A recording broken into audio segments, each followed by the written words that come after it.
Bueno, a ver, de Julio Burgos, si quiero, yo soy de una especialidad nueva que le costó ingresar al colegio, pero tuvimos que demostrar nuestras competencias hace ya hartos años atrás. Yo soy ingeniero civil agrícola de la Universidad de Concepción. Y me he desarrollado básicamente en los últimos 20 años, he trabajado en la dirección de obras hidráulicas, en materias de riego primero, y después estoy hoy día trabajando en gestión de obras fluviales y aguas lluvias. Y en ese contexto participó, digamos, de esta mesa, de la zona del Temuco, que tal como lo planteó Sergio, un grupo pequeño, pero que el tema da para mucho, entonces fue bastante entretenido y ha permitido, digamos, poner este tema en el tapete que estaba un poquito en el cajón de las arañas, yo creo, en el colegio, porque se haya discutido poco de este tema. Y yo creo que es un tema que va a ser bastante trascendente en los próximos años. En resumen, se presentó en el Congreso de Ingeniería Sanitaria y Ambiental de esta semana. Tomé la base de la presentación de ese congreso, pero como era de 10 minutos en el congreso, la extendí bastante más para esta conversación. En el congreso la presentó Christian Bojan, no sé cómo se pronuncia, pero yo Christian. Y yo ahí solamente estuve de oyente, ahora la voy a presentar yo. Bueno, estuve en esto que vamos a presentar aquí, es parte de lo que se discutió en la mesa 18 y algunas cosas que le he agregado ahora a raíz de todo lo que se ha discutido. Bueno, lo primero que uno, antes de hablar cualquier cosa, ¿cierto? Hay que hablar del diagnóstico. ¿Qué disponibilidad de recursos hay en Chile? Bueno, las cifras son siempre discutibles, pero usemos un elemento objetivo y usamos el Atlas del Agua. Esta es una publicación de la Dirección General de Agua del año 2016, que tiene información bastante numérica respecto a la disponibilidad, y nos parecía una buena fuente para empezar la discusión. ¿Y qué es lo que hizo el Atlas del Agua? Dividir Chile en 4 zonas. La macrozona norte, hay mucho interés de parte de usted en esta zona, ¿cierto? Que desde la región de Arica, París y Narcota hasta la región de La Serena es considerada macrozona norte. Esta macrozona norte tiene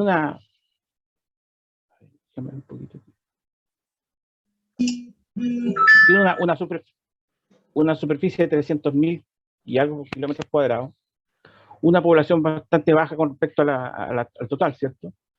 Tiene 39 cuencas, pero una escorrentía media. Eso para que lo tengamos claro, que es escorrentía media.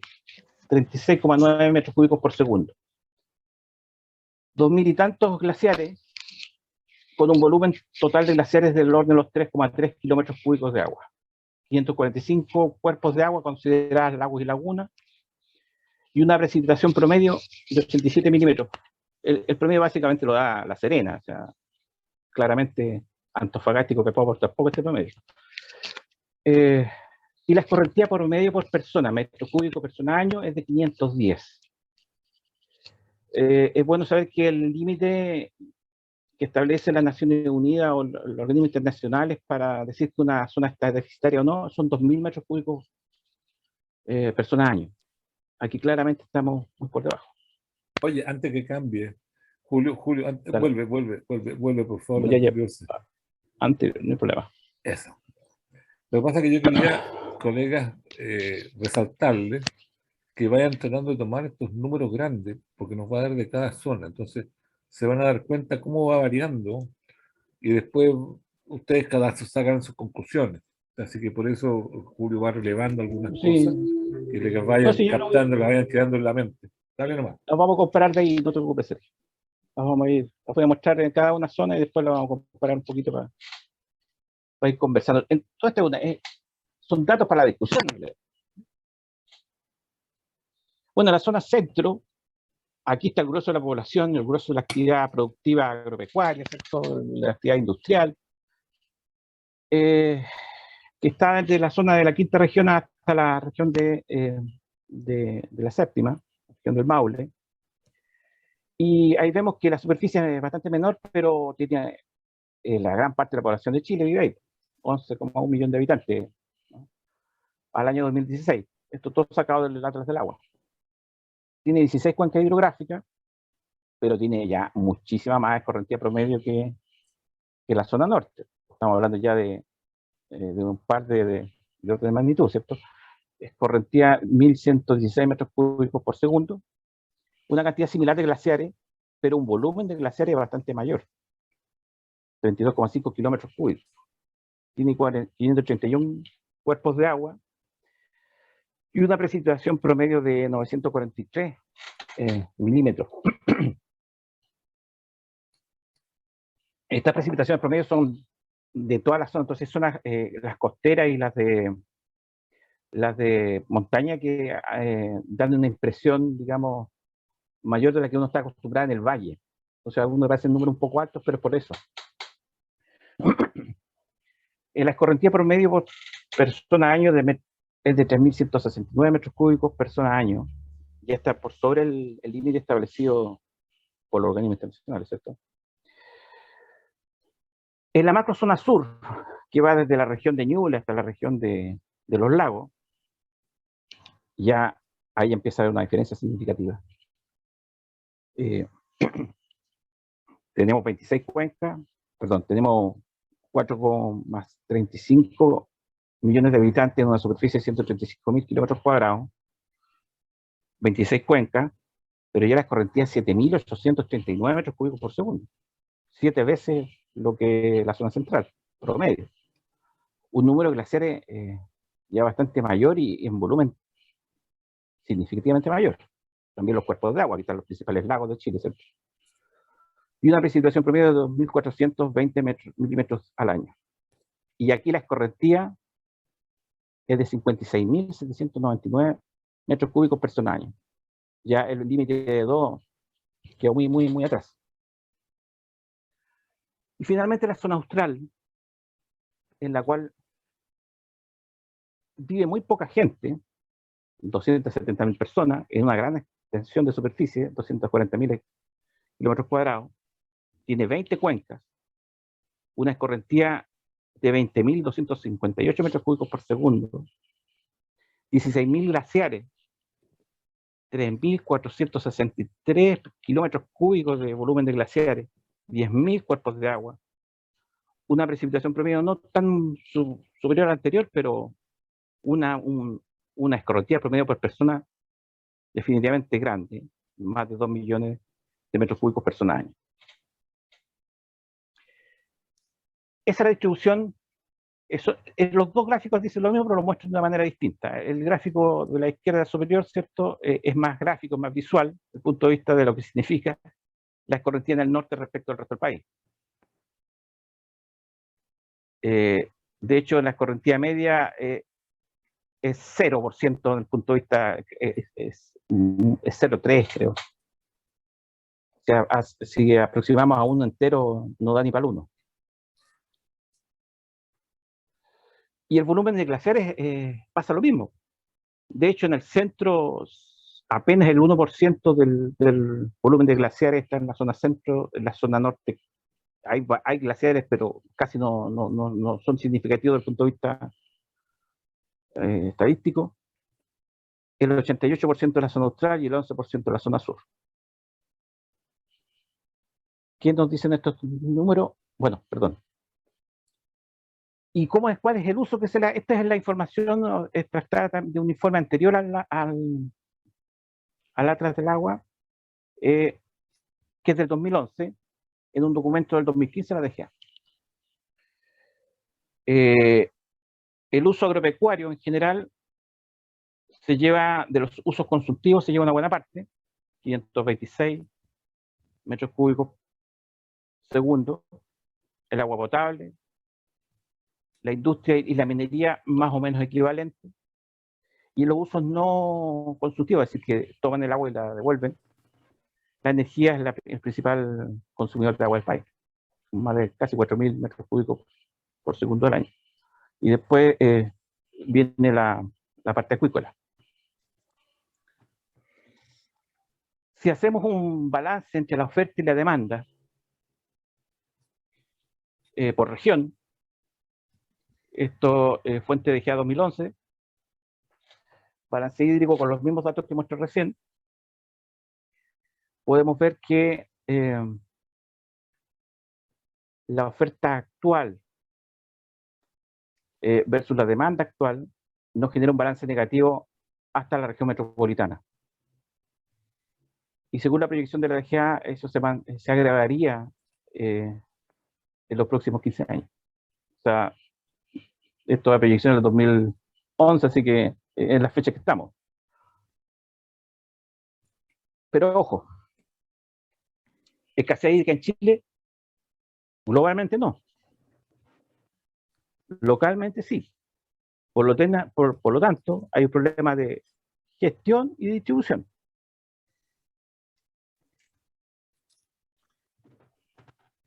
Si lo vemos de otra forma, de los usos consultivos, es decir, de los que no tienen que devolver el agua a los cursos superficiales, la demanda actual es de 773 metros cúbicos por segundo y la escorrentía neta es de 29.000. Por lo tanto, estamos usando un 2,6% de los... Ahora, esto es bien discutible porque estas son cosas promedio. Las cosas promedio siempre esconden muchas cosas.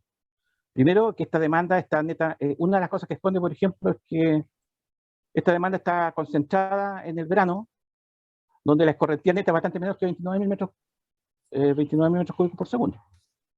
Es una cosa que esconde, pero queremos hablar de números gruesos y de hablar de la temática en general, por lo tanto, nos parece pertinente presentarla así, porque se transforma también en un problema de gestión.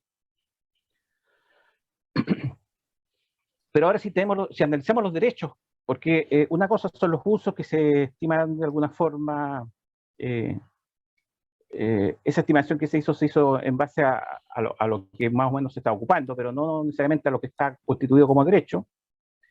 En los derechos permanentes consultivos, hay otorgado 2.958 metros cúbicos por segundo.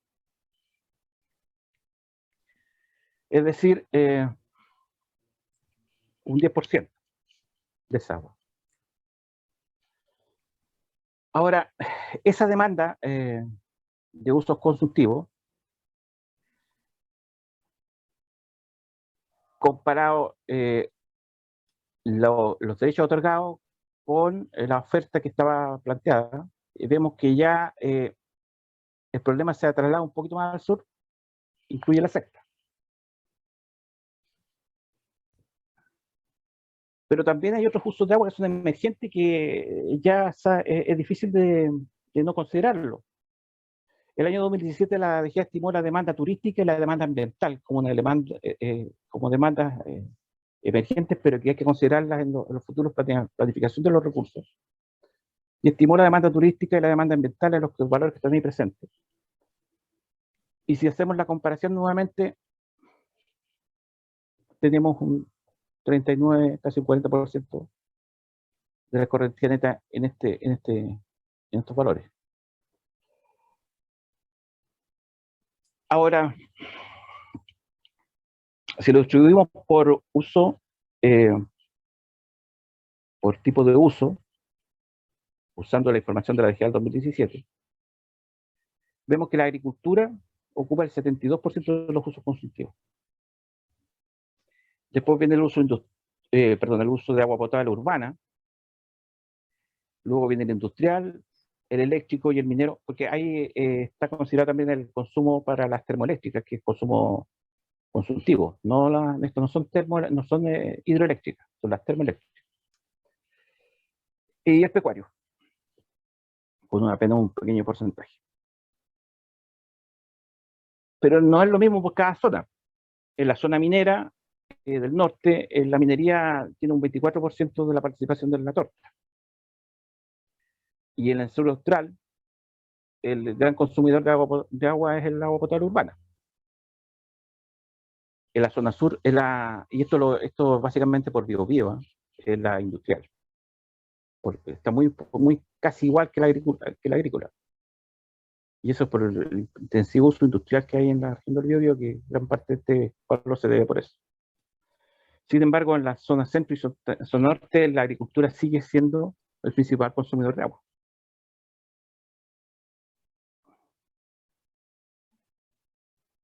Ahí está por la demanda constructiva por región y por tipo de uso. Son valores distintos a los que mostré anteriormente porque son sacados de una información distinta y no quise hacer la conversión porque son datos también generados de forma distinta. En datos de esto hay mucho, por eso hay que tener cuidado al manejo de los datos. Pero ahí tiene una idea de lo que... Ahora, perdón. Esta es la foto de 2017. Al 2040 se estima que va a aumentar globalmente el uso, la demanda constructiva en un 10%. Pero no es parejo, ¿eh? El 2040, por ejemplo, la minería y la agricultura bajan su participación de la torta, pero sube la industrial y la agua potable urbana.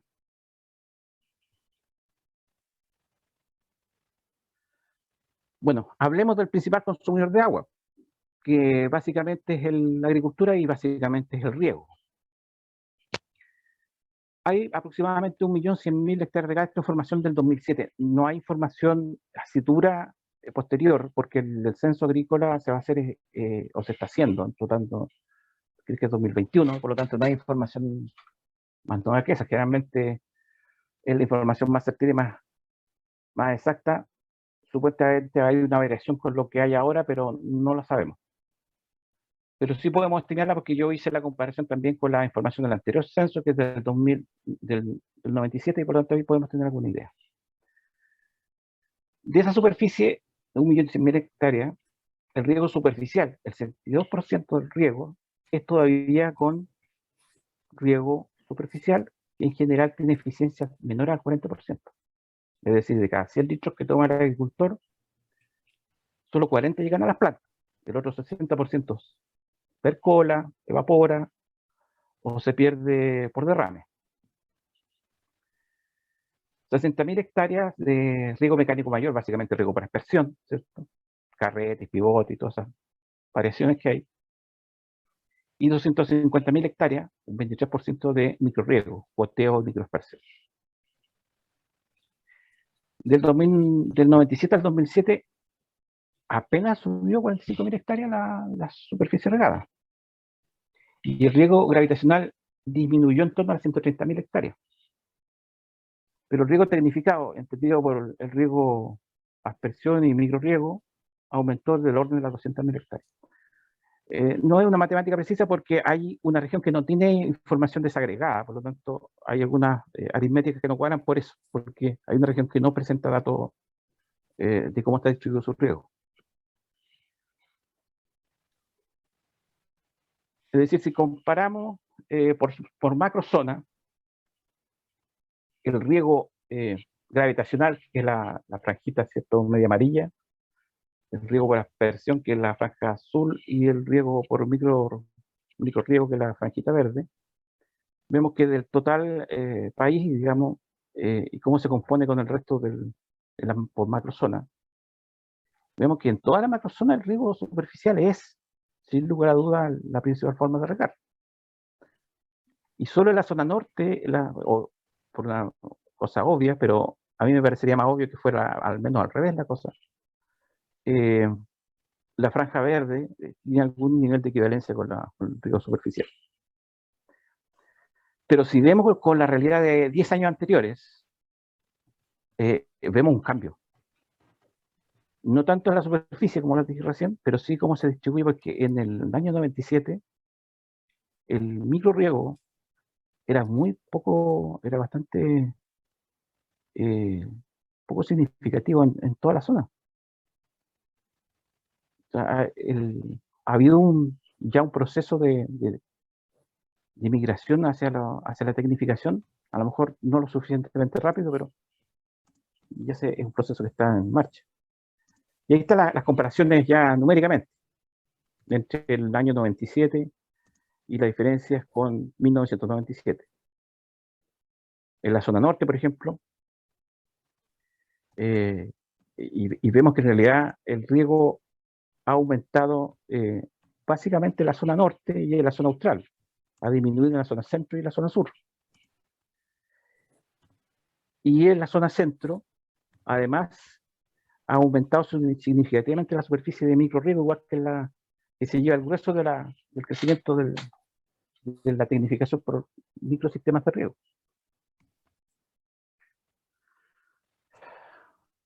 Ahora pasando de lo micro a lo macro, hablemos de la infraestructura hidráulica mayor, los embalses. Estos son los embalses, grandes embalses, pues. Hay muchos más que son pequeños embalses privados, ¿cierto? Hay un montón de pequeñas o medianas obras que no están en este listado porque corresponden a explotaciones privadas. Estos son los embalses principales del país. Y son 26. Y ahí está distribuido, digamos, la capacidad. Nótese que la capacidad dista mucho del promedio de uso histórico, ¿eh? En general, la mayor parte de los embalses, el promedio de, de, de capacidad es bastante más bajo que su capacidad máxima. Y hay algunos embalses que el año 2013 y 2014 estuvieron casi secos o secos.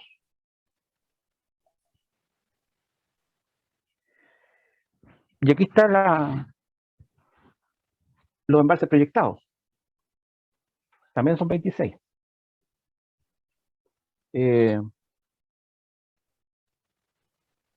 Hay en distintas partes, yo creo, pasar por llegar a esto. De los 26 embalses existentes, que más o menos son 12.900 millones de metros cúbicos de embalsamiento, el promedio histórico está de los 8.600 millones de metros cúbicos, pero de los 26 embalses proyectados, la capacidad aumenta solo a 2.680 millones de metros cúbicos. O sea, estaríamos aumentando la capacidad de embalsamiento, considerando que está 26 embalses construidos, ¿cierto? Solo en un 21%.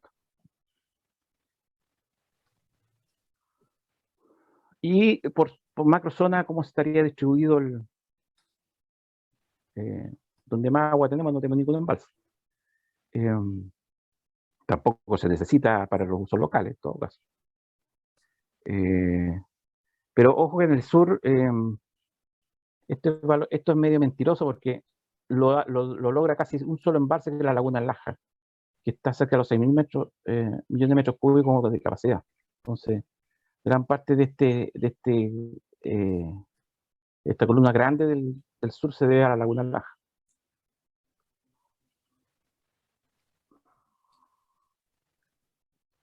Ahora hablemos de la inversión. La inversión estimada para la cartera de embalse, según la de OH, es de 6.400 millones de dólares. Un cálculo rápido que hice el otro día para tecnificar totalmente, o sea, eliminar el riesgo superficial y solo hacer riesgo tecnificado, tendría un costo del orden de 6.000 millones de dólares. Y si contrarrestamos, digamos, hacemos la comparación de lo que está gastando el fisco, digamos, en este aspecto, en infraestructura mayor está invirtiendo el orden de los 90 millones de dólares al año. Y la inversión de la ley de fomento este año, pero ojo, este año tiene un componente de ¿cómo se llama? De reinversión, ¿cómo se llama? De fomento a la inversión por COVID, que en realidad es de orden de los 100 millones nomás anualmente la inversión de la ley de fomento. Pero sí tiene, ¿y por qué lo hice con ese valor? Porque igual tiene un componente de inversión privada. Entonces, una cosa compensa la otra. Pero en ambos casos estamos hablando de que de varias décadas para poder implementar al ritmo de inversión que se está planteando.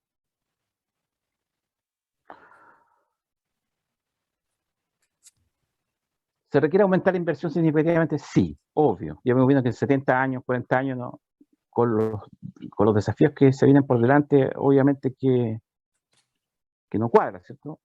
Pero también hablemos del cambio climático y también de una componente. Yo aquí les voy a presentar un trabajo que hice para otro caso, extracté un par de láminas, un ejemplo local de aquí de la región, que es el río Cautín en Rayuca.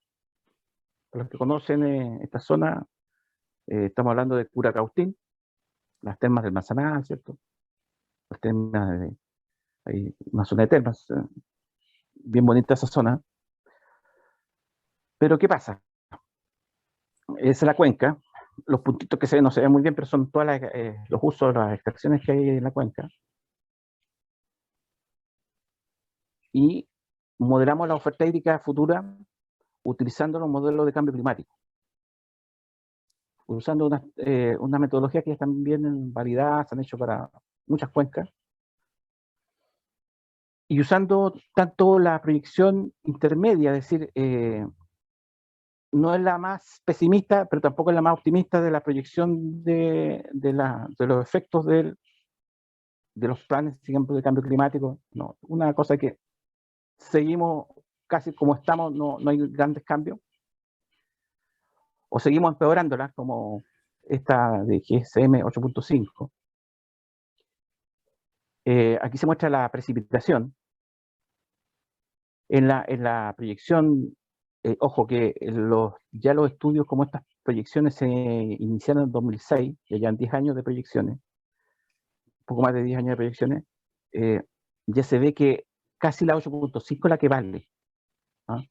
La 4.5, que era la intermedia, como que las cosas se mantenían más o menos igual, no hacíamos grandes cambios, tampoco funciona. Entonces hay que mirar más la columna del 8.5. Y ahí se ve ya una tendencia a la baja claramente en la precipitación, pero en temperatura se dispara.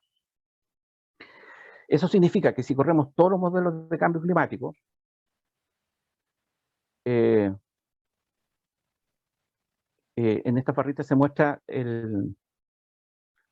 los distintos modelos, porque hay muchísimos modelos, son 86 modelos en la condición de 8.5 y algo de más de 100 en la de 4.5. Es decir, usando todos los modelos y sacar promedio de esos modelos, esto se llama análisis de incertidumbre, en Cautín y en Rariruca, en general se estima que los promedios de merma de caudales medios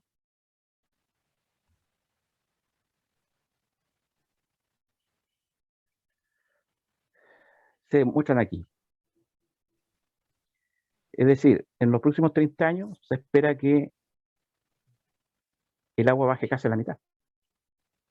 Es una realidad de todo el centro-sur de Chile. Por lo tanto, impone además un tema que tiene por muchas discusiones. La gestión es clave. Por lo tanto, es importante y fundamental para esto mirar la cuenca. La cuenca es uno de los elementos más importantes de los modelos de gestión que hay que empezar a desarrollar para considerar todos los elementos que están en juego de aquí al futuro. El cambio climático y la creciente demanda de agua para distintos usos. Por ejemplo, no he tocado ni siquiera el tema del agua subterránea, porque el agua subterránea tiene un sentido solo si se mira a nivel de cuenca. Es más, por ejemplo, a lo mejor no tiene sentido tecnificar todo el riego, porque si nosotros estamos regando una zona con poca eficiencia, pero una zona que está alimentando el acuífero, a lo mejor mejorar la eficiencia de riego implica deteriorar la recarga del acuífero. Por lo tanto, cuando uno hace estos análisis, tiene que hacerlo a nivel de cuenca. Porque la cuenca es aquel territorio delimitado por la división topográfica que tiene las aguas de lluvia a un lugar común. Eso lo sabemos todos, ¿cierto?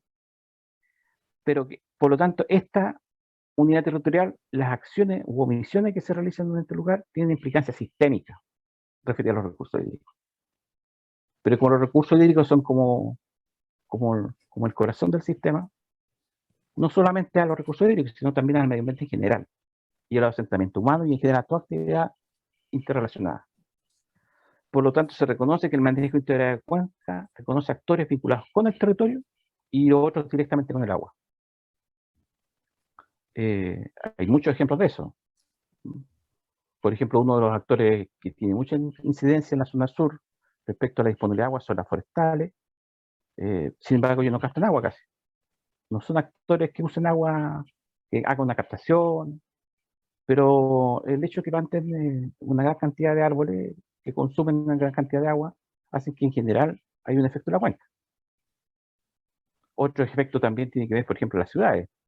Las ciudades, al pavimentar toda su ciudad, ¿cierto?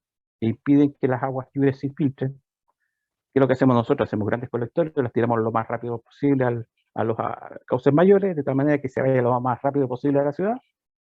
Pero eso a la larga genera que recargamos a los sistemas superficiales y no recargamos los sistemas subterráneos. Así como eso, un montón de otros ejemplos. En Chile tenemos más de 100 una cuencas hidrográficas principales, de ahí se pueden hacer subdivisiones, ¿cierto?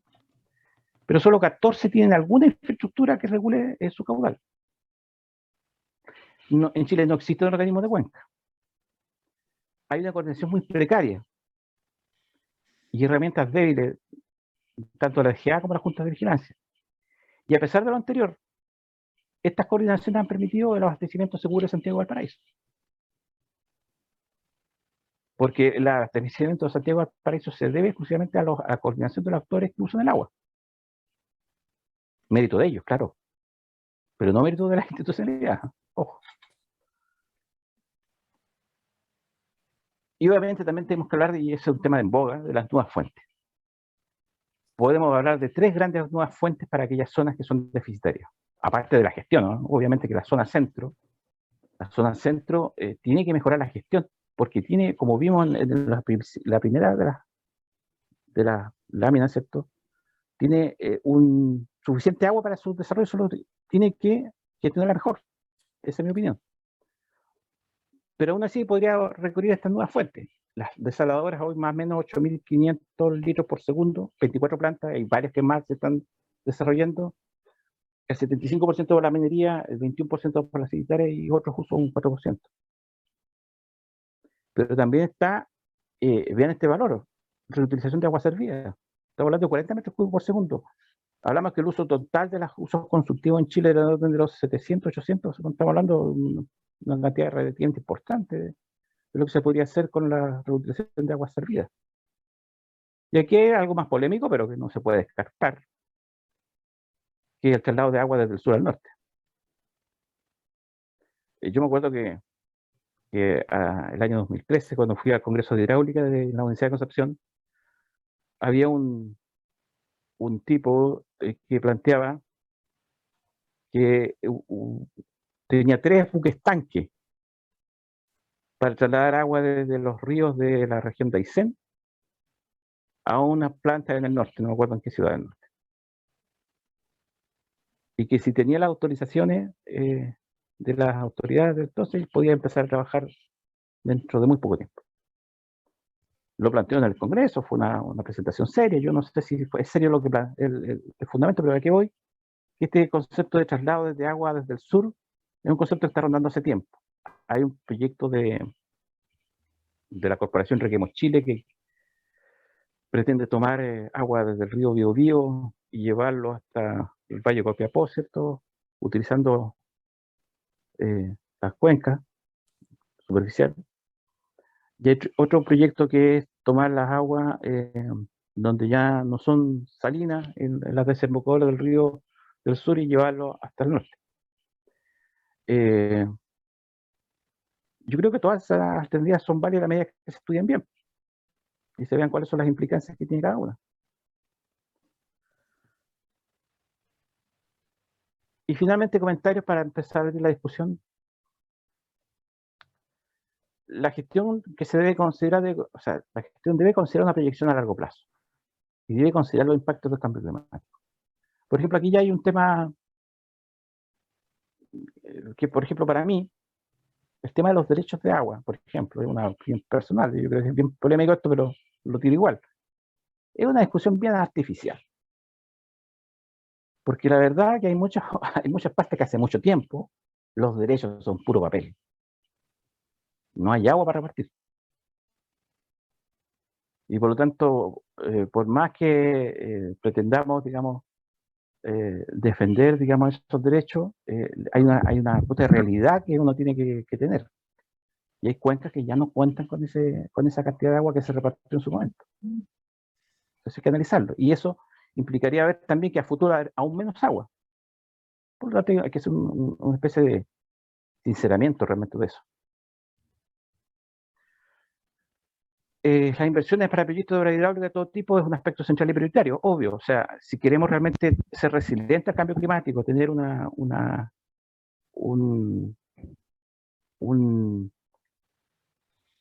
una fortaleza para todo lo que se viene, tenemos que invertir más en obra hidráulica. Y no solamente desde el punto de vista público, no, estoy hablando también del punto de vista privado, de los proyectos de riego desde pequeños, medianos y grandes. Los embalses multiusos, el acople de energía, agua es un acople que no se puede, es una unión que no se puede dividir. Pero también hoy día uno de los usos que hay que incorporar, y esto no está en ninguna parte, es el uso de adaptación al cambio climático. O sea, algunos embalses deberían construirse exclusivamente para mantener los caudales que hoy día conocemos, que van a cambiar de forma significativa en los próximos años. También hay que promover embalses laterales, medianos, pequeños, no solo grandes centrales de grandes obras, porque vimos al nivel que vamos construyendo los embalses en nuestro país, en 70 años, esos 26 embalses es poco realista. Pero sin embargo, embalses laterales, medianos y pequeños, no solo estas grandes obras, puede ser una solución a lo mejor de mejor alcance. Y algo que no escribí aquí, porque en realidad se me quedó en el tintero, pero el embalse subterráneo. Si hacemos un buen manejo de cuenca, hacemos un buen modelo de manejo de cuenca, podemos utilizar ese gran embalse subterráneo.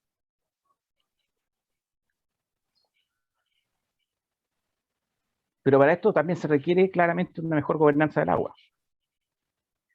Una planificación territorial en base a la gestión de las cuencas.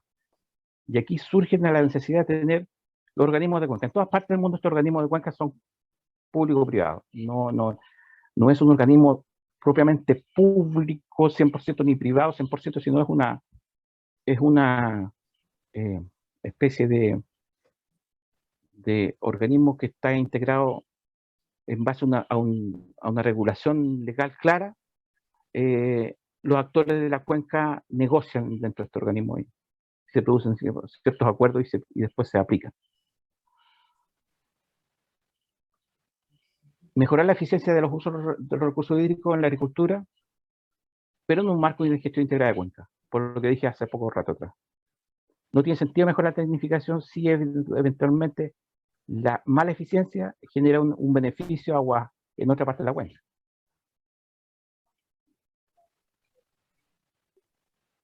Mejorar y fortalecer la institucionalidad de recursos hídricos.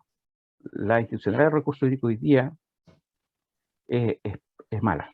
En Chile, y a ustedes yo creo que les consta que el sector público, la DGA, la Dirección de Obras Hidráulicas, son instituciones débiles, mal estructuradas, con pocos recursos, que tienen que tomar decisiones muy importantes y están muy abajo en el escalafón de las instituciones públicas, de todo punto de vista.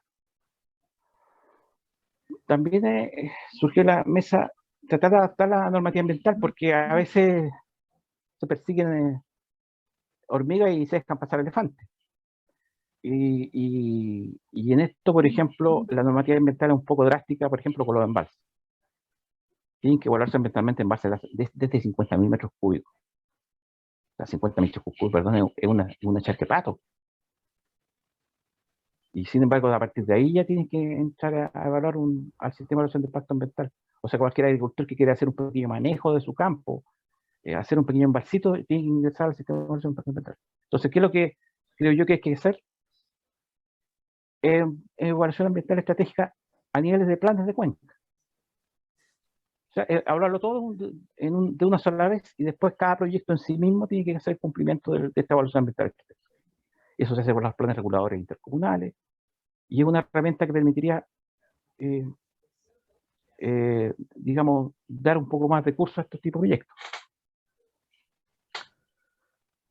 Otro aspecto que para que esto funcione, se requiere generación de información detallada, estudios, monitoreo, etcétera, que permitan tomar decisiones para respaldar y planificar la gestión de infraestructura de recursos hídricos en el futuro. Por ejemplo, en Chile hay muy pocas estaciones de monitoreo de nieve. Casi todas las estaciones pluviométricas están en el Valle Central, muy poca en la cordillera, ni hablar de la cordillera de la costa. Entonces la información hidrometeorológica que recolectamos es pobre y tiene pocos años. Eso hay que fortalecerlo para tomar decisiones futuras. Por ejemplo, el monitoreo de nieve, solo se siguen algunos glaciares importantes, la DG hace un trabajo interesante ahí, pero muy poco. En la región de la Araucanía, por ejemplo, casi no hay mediciones de altura de nieve, por ejemplo. En zonas de menor disponibilidad se deben explorar nuevas fuentes de agua, eso ya lo dijimos, pero no está mal reiterarlo. El reuso de aguas residuales, por ejemplo, me parece que es una de las claves para las zonas norte, para uso de riego, por ejemplo.